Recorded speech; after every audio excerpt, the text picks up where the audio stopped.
radio on Project Camelot. He had actually discussed about me with Kevin Smith for a little bit on his interview. And then through Kevin Smith, I got in contact with Jeff Harvey. We spoke. We had a very good conversation. Jeff Harvey, for the last, I think, 10 years, has been, he worked, I don't remember his name, he worked with a doctor who was like one of the top metaphysical doctors out there. Jeff, through his own research and his own knowledge and work with others, long story short, he came up with this really metaphysical / psychic detox. He, since going through it, has regained a lot of memories and even not just regained or discovered abilities, and yes, I'm talking on the psychic level, but abilities he knew he had have become enhanced. He shared a lot with me that is just between him and I, but basically he is having me, and I'm going to be getting it soon, going through the phase 1 of this metaphysical psychic detox. And if the results are anything near what he described, what will happen, there's going to be a whole lot more whistleblowing from me. But then also, there is a very special lady in my life that I will not give out her name because it is, that's my private life. But she has already, in the past several weeks, has been helping me a lot, and things have been coming out. So yes, I have people. In fact, the people from Edge Television, the Edge Television I did another interview on, they want to get me in contact with people. So yes, I am trying it, but I also have to be careful because, as I told you, Jeremiah, very shortly I'm going to be going through a procedure that was done to me in Project Seagate, and as far as I know, as far as what I've been told, what I'm getting ready to embark on has never been done outside of the project, out of what they would consider their controlled environment. And if this goes successful, there's a lot of theories of what will happen, but if these theories are correct, if some of them are correct, then, well, we'll just see what happens, but it could be quite interesting. Let's talk about that radio interview for a second. I mean, I didn't get to finish the whole thing, but I did happen to hear that you do have chips. You have one in your cranium or something like that. You have cerebral cortex. Okay. You have maybe four chips, and according to four, possibly 5, and possibly more. I don't know. I've heard many different stories related to me about that. And have you had X-rays like Duncan and confirmed these? Well, see, I have actually made a point to go to the hospital. The only problem is that because of my particular situation with the problem with my identity, the only hospital I'm really able to go to is a veterans hospital.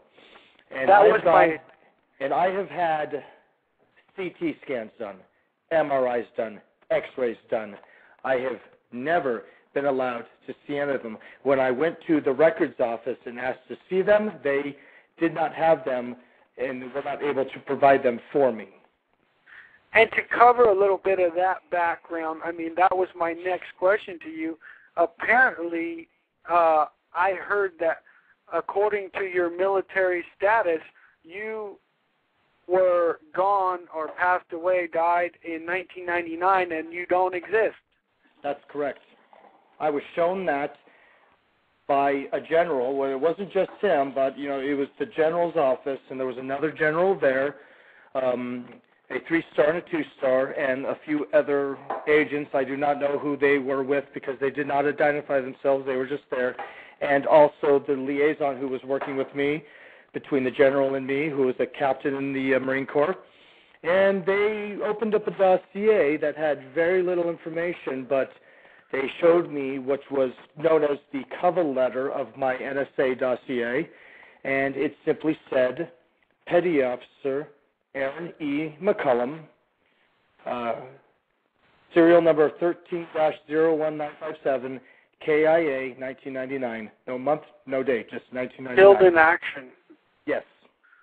Okay, and as it is, I also heard you mention that in 2007 you can't remember possibly 3 months where you were disappeared and you have no memory of that. That's correct. Wow, what is that like? What kind of things do you think happened? I mean, did you come back with any type of scars, or did you come back with any idea of where you were at, or were there people that were worried about you? I had a few new scars up, and yes, there was a few people that I knew that were worried about me, but yes, a few new scars had surfaced. That is one that I'm working very hard on, and actually Dave Corso is helping me with that, because Dave and I have a very special relationship that goes back many, many years, many more years than what we really talk about. But Dave knew me as a very young child and was always brought back in some way as my coordinator, as my mentor for the project in some aspect. And we have been working on that now about 4 or 5 months ago, maybe even a little further back. I started having some nightmares. And the only thing I could really make up in these nightmares was that I was in a desert-type environment, but that it was on a coastline, and that there was a dry dock or shipyard of some kind and a marina nearby. Now, the next thing I remember was some kind of high-ranking official being killed. Again, these could be false implant memories. Interesting. I don't know. But what I did find very troublesome is I started looking up, and I did this for weeks, looking up articles all over the web on high-ranking officials, and then believe me, this is a huge scope.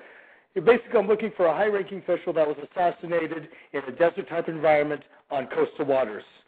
And with David Corso's help, I came across some very troubling, very accurate articles about a Syrian general who was at some kind of meeting in Lebanon who was assassinated by supposed terrorists. I could be way off base.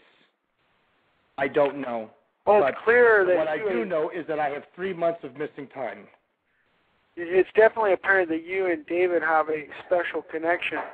For a second, I want to talk a little bit about my family, and I'm going to go public a little bit myself about who I'm connected to, and I don't personally know what that means because I haven't been in contact with them for a very long time, and I don't know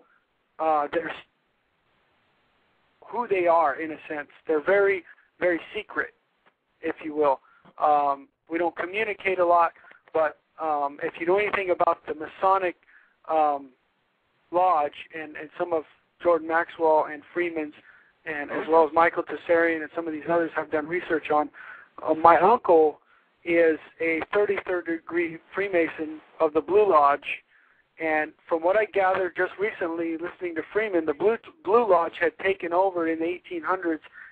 The Bavarians, apparently Illuminati or something, had taken over, and it could be that before that the Masons were actually a good thing, but again, everything gets infiltrated, and with that infiltration becomes a new agenda that they got to have, in your terms, hands in the cookie jar, in all these different aspects.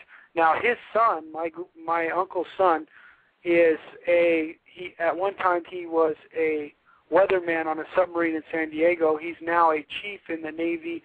He made chief in 7 years, last I checked. It's possible, this has been maybe 10 years since then, so it's possible that he may be higher up in the rankings now, but the Navy has been connected to my family in a lot of ways. I had mentioned to you that my uncle when he came back from the Navy, he basically went to the Shasta Mountains and was fed up with everything, and as far as I have gathered, the Shasta Mountains is part of the chakras if you will, of the earth and possibly